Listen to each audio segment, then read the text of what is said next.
اگر کوئی مسلمان رمضان کے فرض روزے اگر ترک کر دے جی تو اس کی دو وجہوں سے ہوں گی یہ چیزیں، یا تو اس نے تساہلی اور تغافلی کی وجہ سے ایسا کیا جی تو وہ گنہگار ہوگا، اگر اس نے سرے سے انکار کیا تو وہ دین سے خارج ہو جائے گا۔ ایسی ہی نماز ایک فرض عبادت ہے، یہ فرض عبادت اگر تساہلی اور تغافلی سے چھوٹ گئی ہے جی تو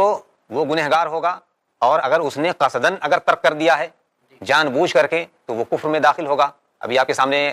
نبی محترم صلی اللہ علیہ وسلم کی ایک حدیث پڑھی گئی کہ من ترک الصلاۃ متعمدا فقد کفر، جس نے جان بوجھ کر کے فرض نماز ترک کر دی وہ اس نے کفر کیا۔ دوسری حدیث ہے العہد الذی بیننا وبینہم الصلاۃ فمن ترکھا فقد کفر، کہ ہمارے اور غیروں کے درمیان